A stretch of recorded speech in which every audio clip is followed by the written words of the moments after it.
The gunman had timed his attack for the start of the school day. Jewish children and their parents were his unsuspecting targets.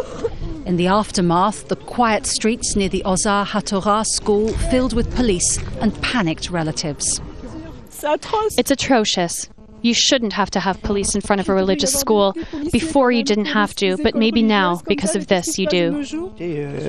I'm in shock. We're all in shock. You don't expect something like this to happen in a quiet city.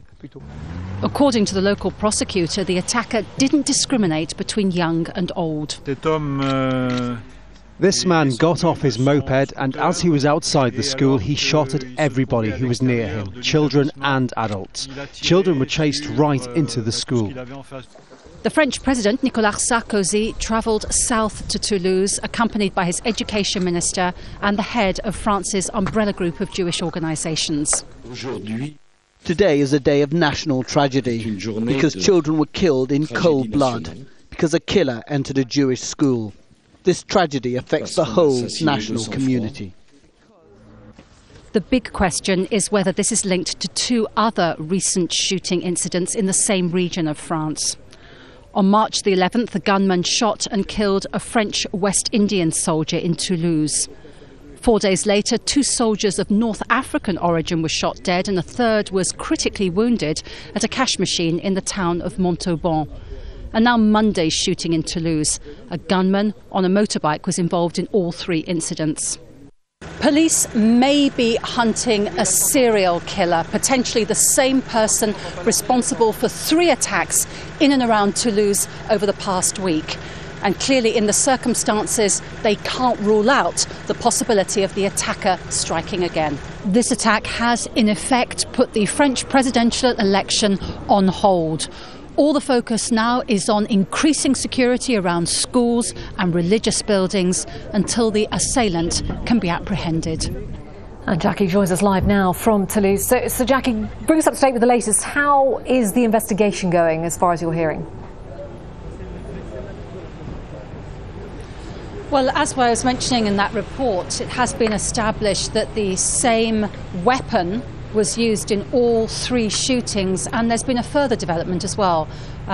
Investigating authorities are saying that in fact it was also the same motorcycle. So we really do seem to be focusing in now on the scenario of a solitary serial killer operating in and around Toulouse. And as I speak to you, shortly after around nightfall on Monday evening, still at large somewhere out there. Politically, and it's awful to talk about this horrible situation in terms of politics, but politically, what implications does this have for the current presidential election campaign, which appears to be somewhat on hold right now? Well, as soon as news of the shooting broke, all other engagements were cancelled. Obviously, during this time of campaigning, TV appearances, TV interviews, public speeches, events up and down the country by the various candidates hoping to persuade voters to go their way. Obviously, all of that on hold now. Nicolas Sarkozy came down here early in the day. Hot on his heels, the Socialist Party contender François Hollande. And we've seen at least one other election candidate at a synagogue here in Toulouse earlier. Obviously very much the national focus of news, the national focus of concern. And when you bear in mind that President Sarkozy very much built his reputation as a law and order security president, clearly the idea that you have a killer out there, presumably the same person who has been able to kill service personnel on the streets of Toulouse and actually kill children and a teacher at a school. This is a very serious law and order situation, and one which has not only the Jewish community in Toulouse, but also all communities in the city feeling very insecure on Monday night. Yes, not surprising. Jacky Rowland with the latest live there from Toulouse. Thanks, Jacky.